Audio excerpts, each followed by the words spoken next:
July 25, 1970, this park was inaugurated and opened by the President Ferdinand Marcos and Vice President Ferdinand Lopez.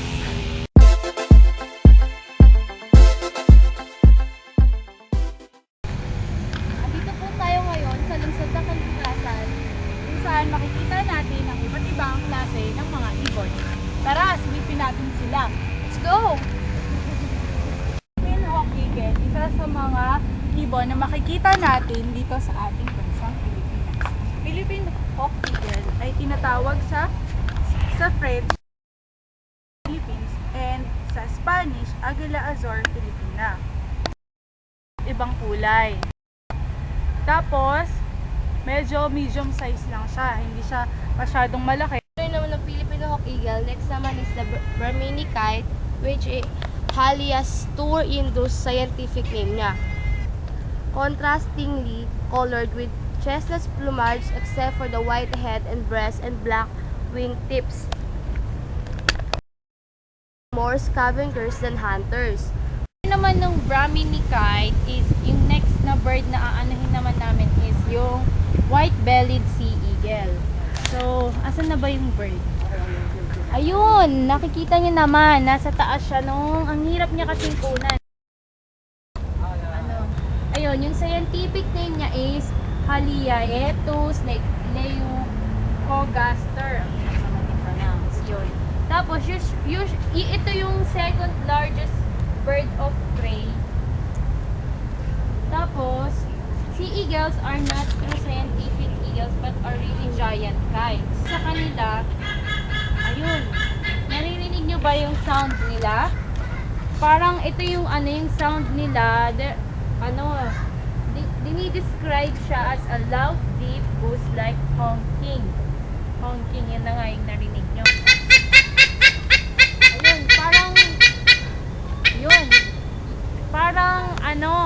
Parang para sa kanila is sign of death. Ayun, para nga dun sa mga tao dun sa Nissen Island, yung tinatawag or also known as Manulab, pag nakarinig ka ng sound na ganon, ibig sabihin daw, it is a sign that there is someone has died. So, tingnan niyo naman tong bird na to. Oh, nakikita niyo yung parang behavior niya. Buti nga, na videohan namin siya. Parang nililinis niya yung katawan niya. Tapos, ito, sa sa Sydney naman, yung, niya, parang local name niya is Golby. At saka parang naging siya as a totem of the late century. Indigenous leader, Colibee. Ayun. Sa Malay naman, yung pangalan nito is burong hampasiput or ang ibig sabihin is slave of the shellfish. Malay tales told of the sea eagle screaming at the turning of tides to warm of the shellfish. Tapos, sa naman, the white-bellied sea eagle is also the emblem of the state of Selangor. Ayun. Tapos, ito rin, naka-feature siya dun sa 10,000 Singapore note. Parang ganun siguro sa sa pera. Ayun. Ito, iba-iba kasing klase ng eagle yan. Pero mainly, white and black siya. Or yung ito, gaya ng ibon na yan, medyo brown siya or dark gray bird. Tapos, yung dun sa underneath ng belly nila, leading front of the wings and black, dark gray. On their back, and the half of the wings, ayun, dark siya, dun sa likod ng wings niya. Makikita niyo naman yung buntot niya is wedge shape, mainly dark gray with a whitish tip. Sorry. Tapos, yung females nila are slightly larger than males. Their hook bills is dark and their legs are creamy color with long black talons which with tiny spikes in the sole of their feet. Ayun, ginagamit kasi nila yun for grasping slippery fish. Yun. Tapos, matatagpuan din sila sa, usually, hindi lang sila dito, matatagpuan din sila sa Australia.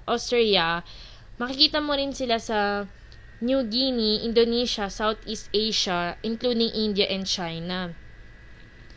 Ayun. Yung namang mga kinakain nila is mainly aquatic animals din. Ayun. So, after natin dun sa white-bellied sea eagle, nandito naman tayo ngayon sa cage ng Philippine eagle. So, Philippine eagle has a scientific name of Pithecopaga jeffreyi, also known as the Great Philippine Eagle or monkey-eating eagle, is among the tallest, rarest, largest, and most powerful birds in the world. It belongs to the family of Accipiter,. It also known as the haribon or haring-ibon, which means bird king, or yung local name niya is banog. Tapos, usually, yung mga kinakain ng eagle is consists mostly of large snakes, hornbills, wild cats, monkeys, and flying lemurs.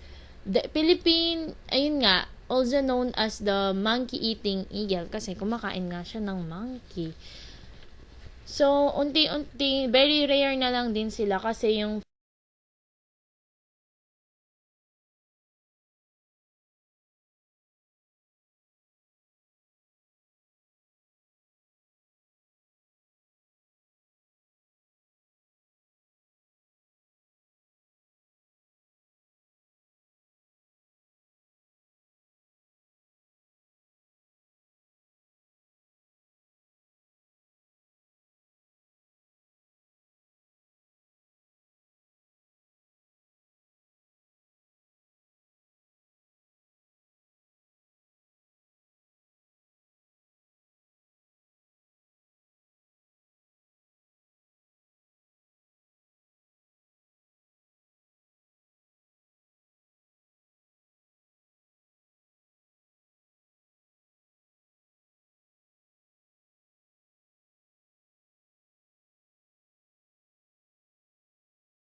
Gano'n siya, gano'n siya mag-front.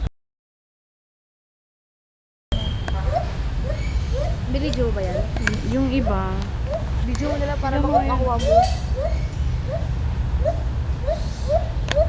Jairus. Kasi, kapatid mo, Jairus, nakakulong. Ano ba yung nagwawala ba siya? Nakikita nyo, monkey ba to? yeah. Sensya, hindi namin alam ang pangalan kasi bawal pumasok dito sa Wildlife Rescue Center. Ayun. Kasi under construction. Ayun, under construction nga. Kung makikita Sa natin January pa ngayon, daw ang ano niya. mapansin yung monkey. Di pa- Saka nagde-nail biting siya. Stress ata siya.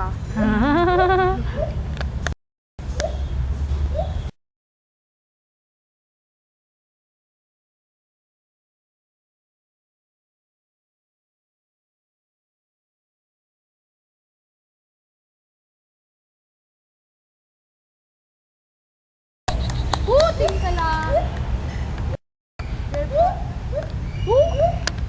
Kaiba eh, no? Diba?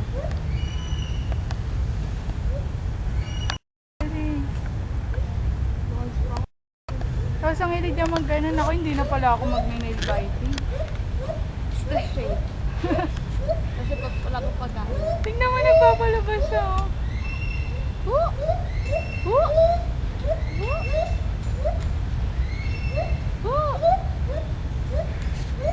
Alam niya may nanonood sa kanya. Kaya kasi gumagaang lang yung katawan niya. Kaya nabubuhat niya. Ang galing, no? Sumaba yung... Kamay niya. Ano pangalan niya? Alam. Hindi siya ang Lalaki yan. Ayun, meron pa dun sa isa. Parang feeling ko nagugutom siya or gusto niyang lumabas. gusto niya ng help. Tignan mo. Nag-i-emo.